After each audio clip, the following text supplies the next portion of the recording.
Hey guys, welcome back to my channel. We're here in sunny Florida in Aventura. I'm excited to invite Daniel from NetRocket as one of my guests on my channel.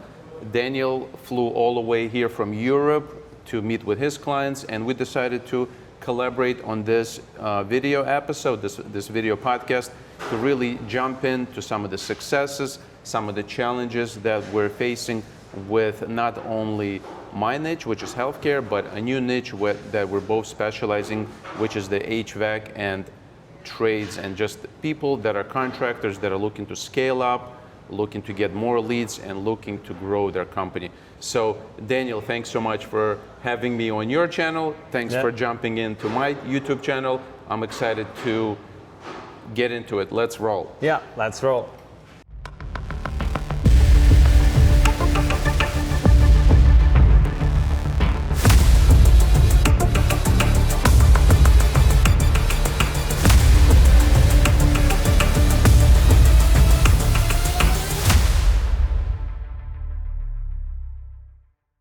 So let's go. Let's get started. Like Denis, share your experience. Like, what is your team best at, or what are you doing for your clients?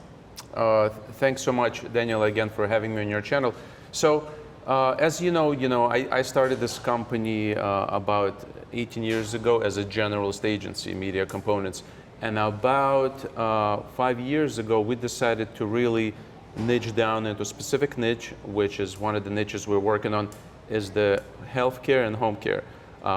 Over time, I just organically started getting more and more referrals from friends, from happy customers that are running successful home care and senior care businesses. Home care can be a lot of different things. It's really what it means is for caring for seniors at home. And the challenges that my clients in the home care, healthcare have is finding new qualified clients, because this market is also very competitive. And we started in the tri-state area, which is New Jersey, Pennsylvania, and New York. And now we're growing nationwide. We really opened up a new location here in Florida. We're focusing on Texas, Arizona, and the West Coast, like Arizona, California. So our main specialty is building a lead generation, and our main specialty is building lead generation for home care agencies. What does that include? That includes a full spectrum of digital marketing services. We really start with building a high quality and professional websites. And as you know, website is really the central location where people land. Yeah, this is the first thing. So you got to make sure the website is mobile, secured, it loads fast, but not only beautiful website, you want to make sure it converts. So we established with really a strong brand. We kind of go back to the basics. Branding is really important. When people remember your brand, you can actually save a lot of money. When people search for your brand, the cost per click will be less expensive when people are searching for a name. So if people are searching for a certain name, we want to make sure the brand is out there, not only organically, but also paid.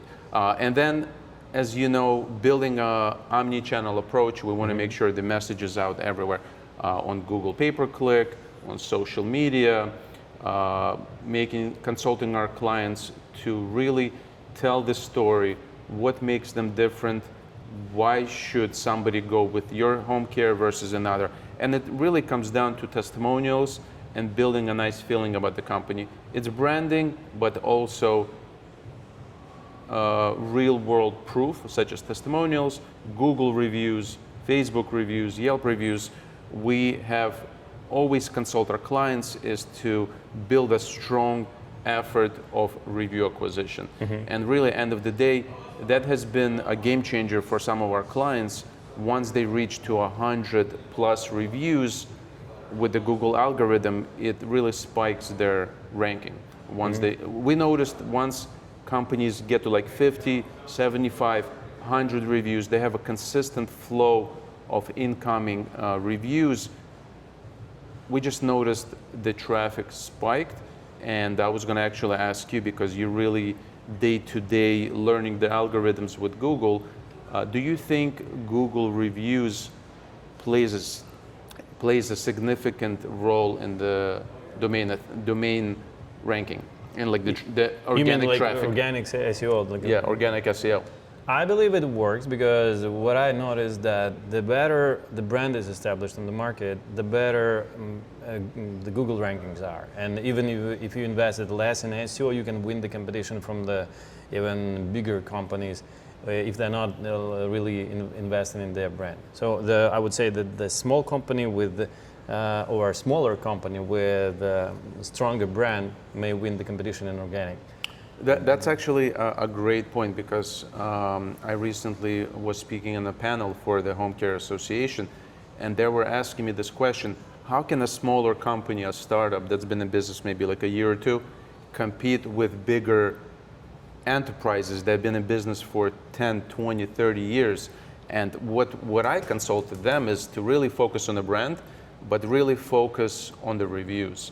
Because if you have, obviously you're going to start your Google business profile with getting reviews from your friends, family, potential customers, and people that are in the area that can kind of kickstart your success on Google. But once you get a brand presence established online, it's important to build a system for reviews and automations. So that's really what we've been focusing on, is building a system where reviews get generated automatically. As soon as a customer touches with your business, it's important to build a system that also reminds them, because everybody's busy nowadays. They might get a text message or an email, hey, leave us a review, but some people want to save that message for later when they fully experience with the company, and they might want to review that within a week, within 2 weeks, maybe a month. So it's important to build like a follow-up system for review acquisition, right? Not everybody's going to answer a review instantly. Yeah, we touched a very important issue about reviews. I want to start from business because I don't know. I know almost nothing about home care. So what I want you to share also with the viewers. I know, guys, if you are in this business, you know what is that and how does it work. But yeah, tell me a bit. How does this business look like from the business side? So Daniel, that's a great question. How do home care companies scale and how do they actually make money? Yeah. It's been a trend going up with the aging population in the United States. They call the baby boomers. People are aging. A lot of people don't want to go to a nursing home. They want to stay in the comfort of their home. And this is why home care comes into play, where, for example, different states have different policies. For example, in Pennsylvania, in New York, in New Jersey, in the Northeast type of states, there's a program that government's allowed where you can get paid to care for your loved one. For example, if you have a family member, parents, grandparents, or even your child that needs special care at home, you can get qualified to become their caregiver. So home care companies are capitalizing on that by getting a caregiver and getting a client that needs, and the government pays for their hours for taking care of. In states like Florida, in other states that have different programs, companies are capitalizing by what is called like a private pay. So companies get paid by the insurance. Whether you have a long-term care insurance, you have a certain insurance for the home care services. So, and who's the decision maker? Who decides? The decision maker is really the client or somebody who makes the decisions for the client. So you need to target them specifically. We need to target them, yes. In the case of the Northeast states, sometimes really the caregiver takes care of the client and they're in a capacity to make the decisions for the caregiver. So sometimes we're targeting caregivers because they might not be happy with their current company and they want to transfer to a different home care that will pay them more, they'll have better benefits, and at the end of the day, the caregiver works with the client and they make decisions to move to a better company that will have better benefits, a better hourly rate, they will get paid daily, they will have just better experience with a different home care.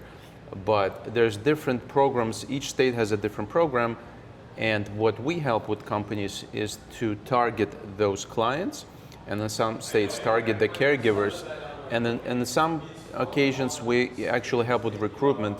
If a company has cases, but they don't have the staff, they don't have the caregivers, they don't have the nurses, we can create a lead generation campaigns to help them with the recruitments on social media, on pay-per-click platforms. And about the market, how the market looks like right now. Are there many companies which only starting up, or it's already established and they just open new locations and they try to get more clients from the same locations where they work? Yeah, as far as the market, we're obviously marketing ourselves to the new startups, but what we're noticing, there's tons and tons of companies that are opened up daily. The challenge is it's very hard to get compliance, get approved by the insurance, get the regulations set up. So it could take 6 to 12 months just to open up a home care agency, because you really need like a brick and mortar location to get approved. You need to go through all the training, you need to get all the licenses, and then you really need to get insurance companies to approve you to start doing services. But really the other portion is bigger companies are acquiring other companies by venture capitalists, they have investor groups. So just like in the services space, bigger companies are buying out bigger companies and they're growing and monopolizing in certain areas. Same thing with the home care industries. If a company sees a company that they will acquire, they're going to just grow and take over the market. So there's two sides of things. People are still seeing the potential and the lucrative nature of a home care agencies because they see people are becoming millionaires within a couple of years and they're like, I want to do this too. So they branch out, they start the company, and that's when they reach out to us to really scale them and come up with a marketing plan where they can really come up fast and become successful within a year or two. Yeah. Let's talk about the success and millions which they have in their business. So when they only starting, how fast can they achieve 1 million or multiple 7 figures and then grow to 8 figures? And if they stop there somewhere and wait until somebody will buy those companies, or how it works? Well, we can spend hours and hours and days discussing some of the case studies and wins that I noticed my customer have, but I'll give you like a shortcut to some of these people. I notice companies start from zero, and what I'm noticing, how do they scale up to like 10 clients, 20 clients, 30 clients, and up, is by really being smart and coming up with a strategic marketing plan, strategic business plan, where to invest the marketing dollars. Obviously, when you're starting up, the best way to get referrals is by going into the community, getting involved with the hospitals, the senior aging. Within the home cares, a lot of referrals come from what is called like a caseworker. If you're trying to get funding from the government, they usually put you with a caseworker who will then recommend a home care agency. I got it. So it's kind of like guerrilla marketing. You have to penetrate the local market. You have to really study who are your connections, what are the senior agencies in the area, and what's the best way to get referrals organically, even before you start doing marketing. Это не проблема, кстати, пусть бы там ходил. А будет играть? Excuse me. We're recording something. Can you give us 10 minutes? Okay. Ну, я думал, сейчас будет. Окей. Нормально? Да. Тогда просто закончу эту. Да. Okay. So once you really get the groundwork set up, building your organic referral sources, and you have income coming in, that's when companies come to us, and then we can really scale up by using digital marketing strategies. We set up a professional website, we set up a CRM system to really autopilot the lead nurturing. Because once you start doing Google Ads, Meta Ads, the leads coming in, it's important for home care agencies to qualify the leads and respond to them instantly. Because the biggest challenge we see with our clients within the home care agencies is they get a lead, but they don't have the staff or the resources to instantly respond to them and qualify them. So that's why we're using, CRM systems, Go High Level, HubSpot. Some customers, if they can afford, they're going to a HIPAA compliant like Salesforce. Yeah. But we're obviously implementing our own white label CRM systems like Go High Level, and we got the HIPAA compliant nature of it, because in the healthcare, That's important. HIPAA compliant is very important because they could be sharing documents, personal information. That's why we HIPAA compliant the CRM system. But as I was mentioning, answering the lead instantly with a text message, with an email, would allow you to schedule that qualifying message, qualifying strategy session, or in this case, qualifying intake department meeting. And once you start generating a nice lead flow of leads, we can then consult customers how to really invest their incoming budget into other outreaches, whether it's social media, content, getting a video set up for YouTube ads.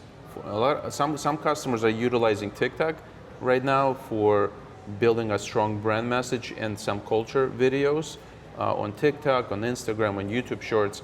So it depends the level of your customer, depends the level of your company and where you are in your journey, because there's obviously different channels and different platforms where you can invest your money. But what we're noticing, when a company reaches a certain level, if they pass the $2 million revenue mark, 5 million and up, they're really starting to really focus on the data. They want to start attributing where the ROAS, where's the return on their investment with the ads, and we're building really sophisticated attribution system, because the way the company scales up, they're looking to exit, they're looking to get acquired, and the numbers go into play a lot. And they really care about the numbers. So we're building dashboards, we're building attribution models. This customer came from Facebook ads, this customer came from organic search on SEO, this customer came from like an Instagram ad, and how much did we spend on this customer, how many hours have they booked in service. So this really, when you get to that higher level, the companies really focus on their data. Let's call this part HIPAA-compliant marketing system. And I want you to just share how would you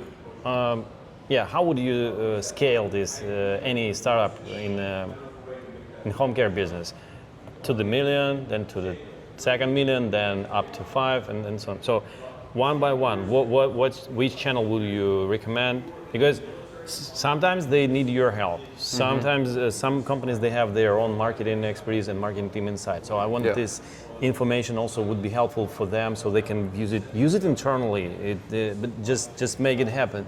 And Denis is gonna share right now the step-by-step guide for this HIPAA-compliant marketing system. Yeah, HIPAA-compliant. Obviously, first step you want to do is create a market analysis. You want to see who your competition. You want to establish a HIPAA-compliant CRM system. We usually help with that. Set up the automations as soon as the lead comes in to get the autoresponders up. Send them a text message, send them a welcome email, and keep reminding them to touch base with you. Then, what we're noticing, the best channel to get qualified leads is still Google pay-per-click, because Google still has the search intent. People need the service, so they search, and this is where we come in. We optimize to make sure they show up on top with a Google ad. That's number one. Number two, I would say, is the organic optimization of the Google Maps, the Google business profile. You want to make sure it's completely optimized. You have professional photos, you have a professional video, you have all of the Google profile optimized with all the metrics. You have the Q&A, questions and answers. There's a section on Google that you can apply, and you want to make sure the phone number is correct. Make sure you're tracking the calls, you're recording the calls for quality assurance, for training purposes. You want to make sure the website is linked to a proper either homepage or a landing page funnel where the traffic converts. That would be number two, the Google organic search. And number three is utilizing the social platforms to really remarket and brand the local area that will geo-target, geo-fence. So even though you get traffic from Google, which is qualified, which is targeted, they might not engage with you right away. They might look at you, they might get busy and close the website. And that's when we can retarget them on Facebook, on Instagram, on any other social media platform, and reminding them, hey, you just visited our home care agency website, come back to us and let's talk about it. So that's really the three platforms that we focus on. Obviously the Google Ads, the organic SEO, and then the social media lead generation, and also retargeting, remarketing. And a lot of home care agencies invest into local marketing, which is like events marketing. So what we have been doing is whenever they're going into like a senior expo or a hospital expo, we create a kind of like a geo-fenced approach where we really narrow it down to like a 5-mile radius, as close as you can on those networks, and we create a campaign specifically for that event. Because a lot of times seniors go into a senior expo and they're shopping around, whether it's caregivers, they're shopping around for a new agency to work with, or maybe they're looking for services, whether it's nursing care, whether it's meal prep, or they need like a driver to drive into appointments. Maybe they need like a wound care. If they have a wound, they need a company that will, replenish the wounds. Maybe they just need a caregiver for personal assistance. Take him to the shopping, take him to the bathroom. All of this, it really comes down to a caregiver that really cares about their client, and companies that really care about their client, care about their staff, care about their branding, because it's a really, really hard business. Taking care of an old person, know how difficult it can be. So it's I heard some horror stories, but I also heard success stories where companies scale up based on their way they do business, the way they get the reviews. So again, reviews. I hear a lot of reviews, so it's very reviews important. is obviously real proof of the business, and we're noticing with the new algorithms that are coming out, Google is placing a lot of weight on the reviews. So not only it's important to have reviews, but let's say you got 30 reviews and you have a 5-star rating, and then you're like, okay, I'm good, I'm gonna stop. No, it doesn't work this way. That's not good. I think Google calls it like review. There's a certain term, review acquisition metric, something where it's this rapid review growth. It's important to have a consistent review over time. Dynamic review score, something. I forgot the term, but so reviews is important, and it's obviously great to have reviews. But we've been doing more and more video content, which really works for branding, and the case studies where caregivers go on camera and do a review testimonial, and then we're using these reviews to kind of like repurpose them on all the platforms, on YouTube, on Instagram, on Facebook. For home care agencies, we're noticing that the best platforms for social media is Facebook and Instagram, and then sometimes Facebook TikTok. And Instagram, and sometimes TikTok, Sometimes TikTok, but my company, the Curis Digital, the agency that focuses on home care, our main platforms that we utilize paid ads is Google, Facebook, and Instagram. Those 3 levels seem to bring in most of the results because they're still the top companies that get most traffic still. Why don't you go to TikTok, or why don't TikTok, we're starting to get into it more. So you're playing with that, I think we're a little bit late to the game, but they don't really have that much. What last time we checked, they didn't have as much flexibility on the targeting as Meta does, but we're getting into TikTok because we're noticing better results. But the challenge is with TikTok, you have to have like a nice video, a viral video whether it's a staff member doing something interesting. TikTok is all about the entertainment, and you have to have a dynamic, engaging video. So the challenge has been is getting those videos from the clients, especially when it's a HIPAA compliant, it's very like professional and strict, and you want to be careful what you display and what not display. So whereas, that's why testimonial worked for us, service video worked, but TikTok, it's more like a fun platform. So unless you create something fun, it might not generate as many views. So, but we're experimenting. We're doing some A/B testing on TikTok. But to answer your question, Google, Meta, and SEO, that always works. And going back to the main point of this video, reviews, what can make or break your success. So if you do come away with something, you want to build a system to acquire reviews consistently. Let's talk about money metrics and budgets. Imagine we are starting and we want to, we are a company who's playing in the up to 1 million revenue. How much would be the marketing budget for this kind of company? And also explain then how much would you invest if the company goes to 2 million, to 5 million? What would be the budget? And again, maybe you can add some additional marketing channels and funnels, or I don't know, where to invest to get more visibility in the future. Yeah, that's a great question. And I think it also depends on your local market, your competitive analysis, because in some market, which could be more suburban, there might not be more competitors. So you're going to spend less on a click or spend less on exposure on social media. But if we're talking about like metropolitan area, like New York, Philadelphia, Miami, it's very, very competitive market. So companies that are just starting out, we usually recommend a budget $50 a day on Google. And that comes out to be what, like $1,500, around $1,500 a month to just use that budget for the first month.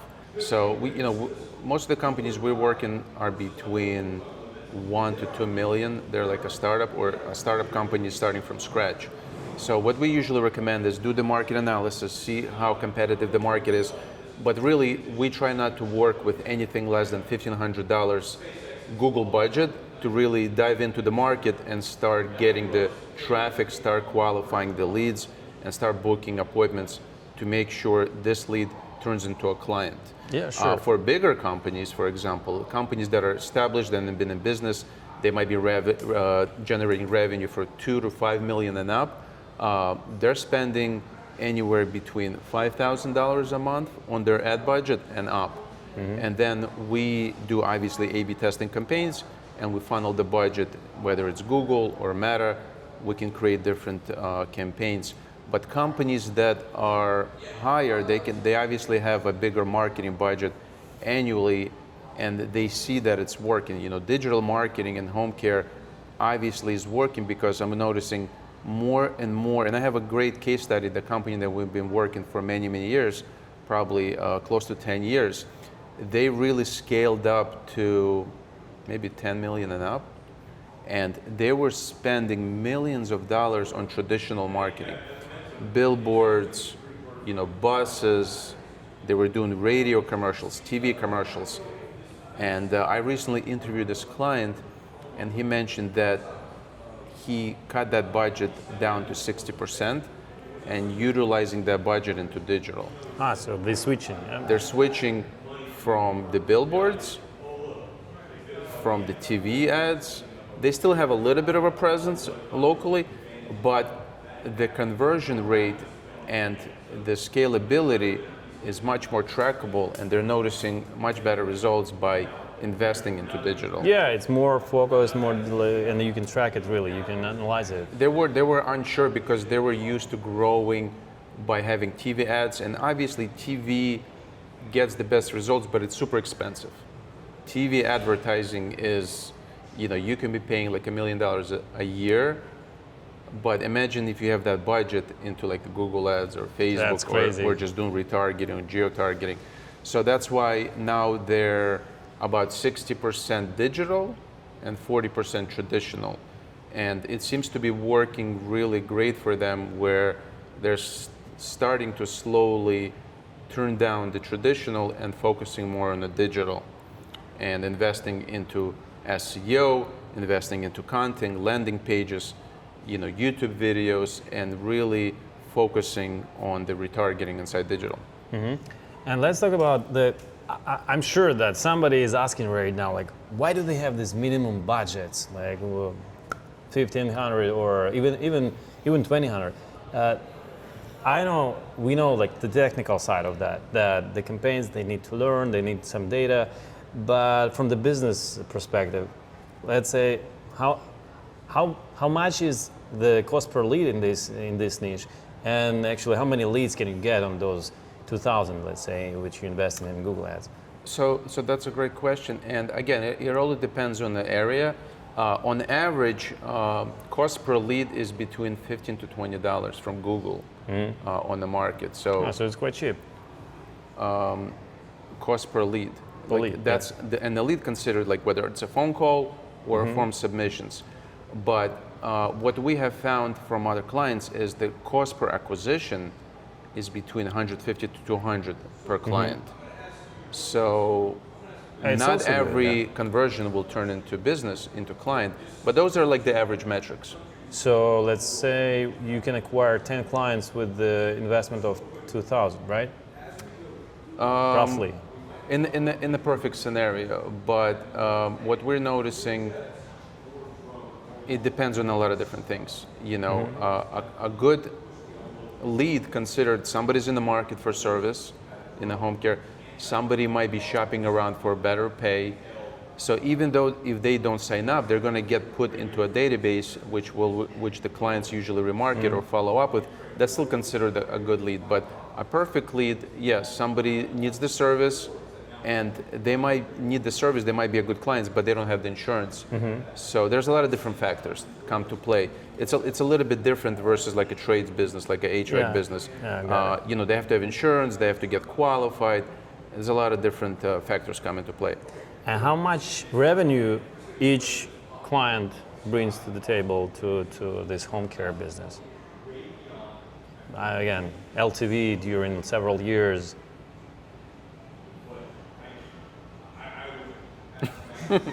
Я просто думаю, да. Let's calculate it.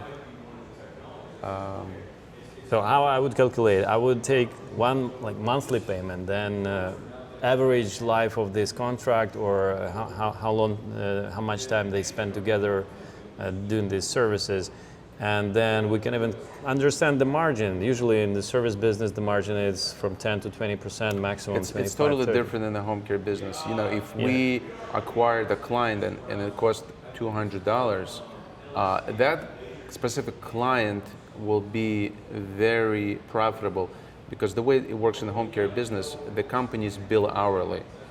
So let's say a private pay client, you can get paid between $50 an hour. You can bill. If a client can afford to pay $50 an hour out of pocket, then you know they have 8 hours a day times $50 per hour. That client is super profitable. Yeah, makes sense, right? But in some cases where the government pays, the company makes money on the caregivers, because the caregiver, you can pay the caregiver, let's say $20, and then the government pays you $24. So you have a margin of $4, which is still profitable. And in those games, in that case, it's the scalability, it's the numbers. You have to grow your census of the caregivers, and the more you have, the more the margin goes up. That's why the companies are looking to scale exponentially, because you're making a lot more money when you have 50 caregivers. Some companies have like 2,000 caregivers, and they're making a smaller margin, but it's just exponentially large. Make sense? Yeah, makes sense. So there's a lot of factors, just like in any specific industry, there's ins and outs, but you know, our job when we come work and play the marketing game with the home care agency is to provide high quality leads, and then train the clients how to properly get in touch with them, and build systems for automations to get in touch with the leads. That's really the most important, because we're noticing clients and people that need the service, they might call home care. If they don't get an answer right away, they're going to go to the next one, So I keep going back and telling my clients, it's crucial you respond instantly or have automations with AI set up to follow up. Yeah, that would be my next question. So sales, let's talk about sales. Are you touching sales also somehow, or you only responsible for marketing when you work with clients? I mean, because some agencies, like we do this, we try to connect sales and marketing, and sometimes we even like play the sales game together with the client and try to help them to make the marketing Yeah, work for the best. most part, we're tasked with working on the branding. The overall brand, how it's perceived online. We really don't touch much of the sales. Our focus, we partner up as a digital marketing partner. Yeah. We do consult of some best practices, what you should do to potentially get seen more. But when it comes to sales, it's more of usually companies have their own people that go to the field, their own sales department, and then we meet once a month to touch base and brainstorm on some activity. But most of the time, it's lead generation that we're focused on. Got it. How about in your business? Yeah, we try to go deeper. First, the marketing, lead generation. But some clients they say, "Your marketing doesn't work. We didn't expect that. We expected more." And then we go, "Okay, let's test what you have in sales." And then we understand, okay, we got a lead, we got a phone call, and then there's some automation or some AI is talking to a person, and then they just finish the call. So, this is where we can see, okay, the marketing works. The sales part doesn't work properly. This is why we go So there. when you mention sales, I think you're also talking about like some of the back-end operations. Yeah, no, that Right? like just Oh, like the way the checking quality them of out, the person quality on the of phone. the process, Yes, the sales yes. process. So we can understand. Okay, marketing is good. The problem is here, and The problem is the person that's selling. or the process. It can be not even the person. It can be the process which built not very good for Right, on some exactly. stages. Yeah. Well, in that case, you're talking about the back-end sales process, and we call it more of the. In home care, it's called the intake person. Somebody that talks to the potential client and intakes their information, because in home care it takes about 90 days to get qualified to become a client. So there's a longer process. You might get a lead, but it takes 30, 60, 90 days to get all the paperwork, send it to the government, send it to the insurance. It's a long sales process. So the intake department is really the account manager that works with the lead, works with the prospect, with potential client, and walks them through the system. So in home care, they really focus on the training of the sales and the intake department to really touch base and build a close relationship to get the lead, get them qualified, and get them onboarded into the agency. So I would say we do get involved, but usually home care agencies focus internally of training that person. Got it. Interesting. Every industry has different specifics. Yeah, and how the process looks. Just a couple words. I know this is not marketing, this is sales, but anyway, it's interesting. So when this person gets all the first information, do they have a stage where they send some mediation or somebody to visit really the client, or it's all online and they just get involved after 90 days and this is it? Of course, in home care, the person that goes out and sees the client is the caregiver. So the company, if a person needs care, they will send a nurse, which is skilled, they have all the certification, to go care for this client. If a company is working with a client and the client wants their family member, like their son, their grandson, or daughter, to care for them, then the home care agency trains this caregiver to become qualified and then care for them. And in some cases, the social worker outside the company usually goes, interviews the client. They see a real need that this person is old, they can't move around themselves. The government will pay, Medicare or Medicaid, which is a government program. In those cases, the government sends the caseworker, sends the insurance representative, which is called a caseworker, to go to that person and qualify them for care, and then they pay him. And they recommend the home care agency. The next question is how do you approach the big clients, the bigger companies? I know that most of bigger companies, they already try to establish their own in-house marketing department. So how do you connect with their team? Yeah, I mean, a lot of times when the company scales up, obviously they want to save money, they want to have more control, they want to have more analytical power to make their own decisions. And we actually train, we partner up, we have weekly meetings with their internal marketing managers. A lot of companies, they start with us from the beginning, and then they scale up and they hire in-house marketing team. And sometimes they hire in-house marketing teams and they say, bye-bye guys, we're good. But most times and I think they're more successful where they partner up with us and they keep us on board to really strategically move them forward. The marketing department is responsible for the internal communication, and the marketing manager works with our departments, because in reality, when you're doing a full service marketing, you need a whole team of people. Yeah. You need an SEO manager, a link building manager, you need a content writer, you need a Google pay-per-click strategist, you need social media organic person who's going to make the content, you need social media lead generation, ad manager, you need this, you need this. A one-person or two-person team can do it, but they're going to be overwhelmed, they're going to burn out, and they're going to say, peace, I'm out. And the quality will be totally different. Yeah. So bigger companies realize that, because obviously they're big for a reason, they're smart, and they partner up with us to supplement their internal marketing and bring us on board for the heavy lifting, for the strategy, for the optimization, to do the analysis, to do monthly meetings and go over the data, build the dashboards for their attribution systems.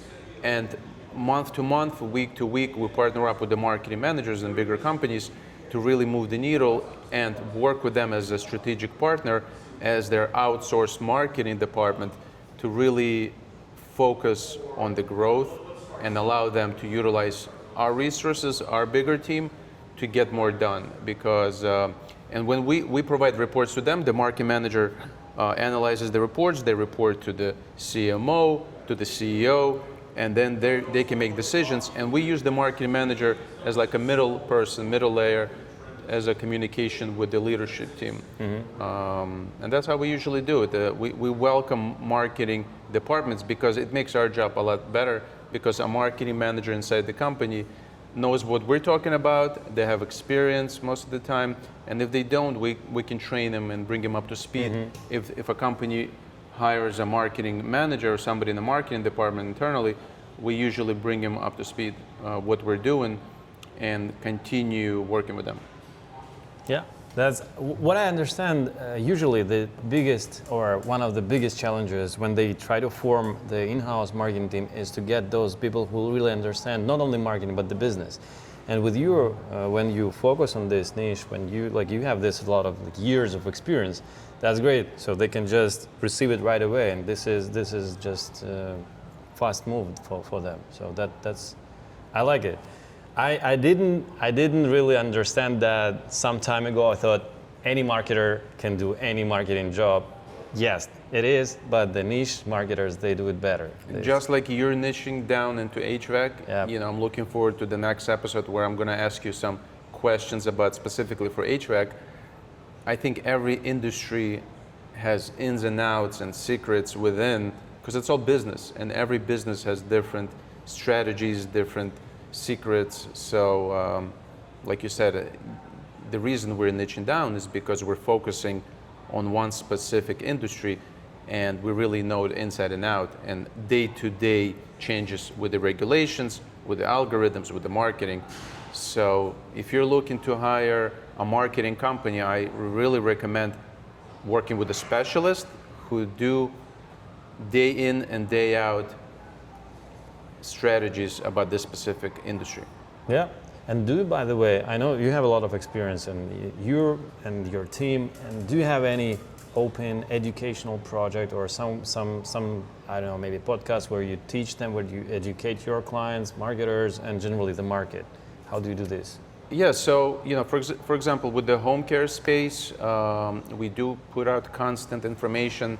I share blogs. I'm also a member of the Forbes Council, where once a month I share really important articles about the home care agencies. Lately I've been sharing about AI agents, HIPAA-compliant CRMs for home cares.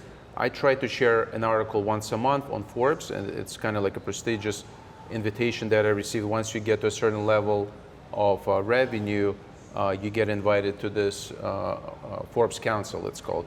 But I also am a member of Home Care Association, where I do webinars about digital marketing, and I share it with that specific industry. And last month we did a podcast with the Home Care Association, and obviously I have my YouTube channel here. So that's a great question. I think it's important to stay consistent on all the channels where you can share information, but really focus on your specialty, because if you niche down, people are going to be searching, and over time they're going to be consuming your content.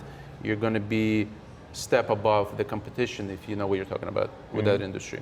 Great. You do that, and I almost forgot ask you about AI.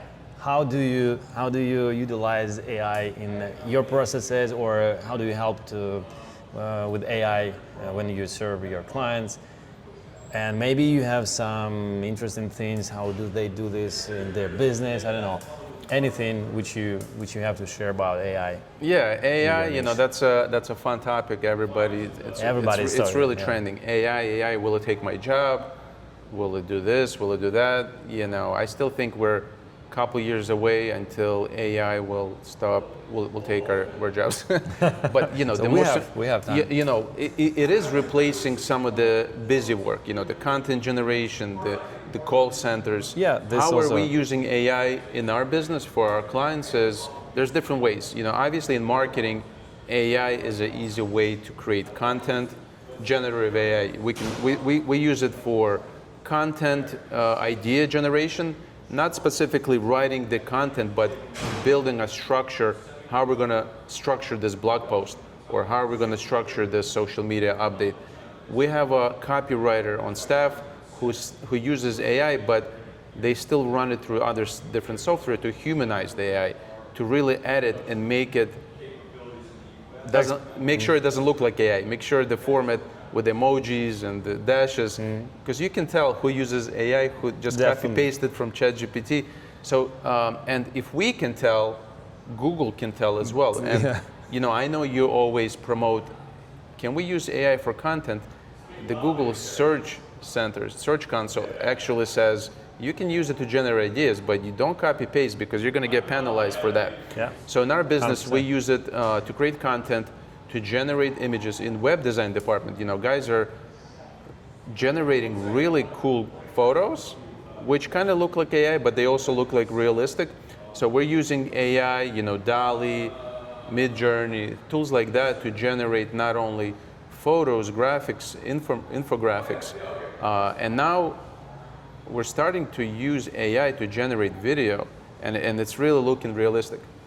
I don't know if you guys start using AI for video, but for social media advertising, we're using AI avatars and AI spokesperson to generate video ads. For example, we use AI like a talking head. Yeah. It's an AI person, but we dressed up as a caregiver, and they just said, "Hey, I just signed up with a so-and-so home care. I'm getting paid on time. I'm getting great benefits, time off, and the best part about it is I'm getting paid much better than the other company." And it looks like a real person.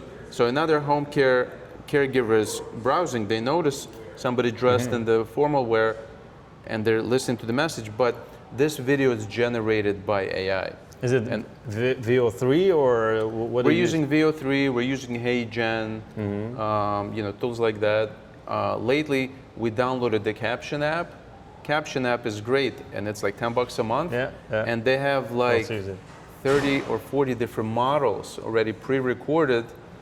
Their avatars. All you have to do is just write the script, load it up there, and you can have captions, different fonts. It's amazing. So we use different ways, but captions is just amazing and super fast. We can generate a video within 10 minutes. You can generate a script using ChatGPT, put it into the Caption app, create little captions, and then create an ad instantly. You know, like I say 10 minutes, but it doesn't take a Hollywood production to create a video ad with a talking person. And sometimes we put in B-roll to really make it more interesting, but that's how we use AI in that. The other portion of AI is our CRM system has a lot of AI functionality built into it. We use an AI chat widget, so people, let's say if it's off hours, somebody will engage with your website, they put into the widget, "Hey, I need help," then it generates like an AI closing bot. It will talk to them and get their information, get their name, phone number, email, and get them to the point where we're going to schedule an appointment or schedule an intake call. So that's AI. The next step is voice AI. Yeah. You know, we actually implemented a system for a home care agency where off hours, we forward the phone number to a specific phone number where AI agent, like a voice receptionist, They picks take up it? the phone, and it kind of sounds like human. They're still improving the technology. It sounds human, a little bit robotic, but it's better than missing the phone call. Yeah. So what we're noticing, we trained the bot to speak in a certain way, and we're always looking for other AI learning models that sound more and more human. Yeah. And the technology is just exponentially growing. I think within half a year to a year, you won't be able to tell a difference. If it's Yeah. AI, if it's a human, there's different errors they can make. They say, oh, like they're training this AI voice to really sound human and have no latency. There's no slowdown the way the AI talks. Yeah, they do like it's that. amazing. So we're utilizing this as a case study. We're testing out this technology for a call center where a person can call in. They need certain information. Hey, how's my timesheet, my pay stub, whatever the question might be, I need services. AI talks to them, gets their information, and then automatically sends a text message to the intake department, to the manager, anybody who's going to be in the morning looking over the missed calls. But I think it's great customer service to utilize AI because it's much better than missing the phone call and that potential lead or customer getting frustrated and going to the next amazing, next agency. Great. That's great. So, the home task. Let's imagine guys are watching, and those who watch till this time, the marketers, business owners, and general directors, tell like, I don't know, one task or two tasks. What should they do right now after watching this video, or next week, I don't know, next day, this month, to get more leads, more revenue for their business? I think it's important, some simple takeaways, right? Number one, you know, we talked about Google reviews. Really focus on optimizing your Google business profile. Try to get your reviews 25 and up if you have 0 right now, because you will notice it will really take your business to the next level. And number two is look around, shop around for a CRM system that can automate a lot of this stuff. You know, in our business, we use Go High Level, you know, there's HubSpot. It doesn't matter what CRM, but make sure there's automations, AI features that will save time on repetitive tasks. And number three is just build creative, consistent content. That really will get more potential views across all your platforms. It will create like a branding around your company. And if you don't have any social media editorial calendar right now, just start with one post a week. Just share your wins, share your testimonials on social media. Start with Facebook, Instagram. You know, if you have time, you can post it on LinkedIn. Find a software where you can put one post into the software and it will distribute it across all the platforms. You know, there's all kinds of social media scheduling tools out there. Hootsuite, you know, Sendable, we use in our agency. Depending on your budget, there's even free ones. Or just go directly into Instagram, Facebook, and just post an update. That's just simple. It doesn't cost you anything, but if you build a consistent calendar, you will get a lot more visibility. Easy to do. Easy to do. Just commit and do it and grow. Yeah. Thank you. That was great. Thank you for sharing. Dan, thanks for the questions. You know, I appreciate you asking all the right questions. Yeah. Thank you, and see you in the next episode, guys. Bye. See you later.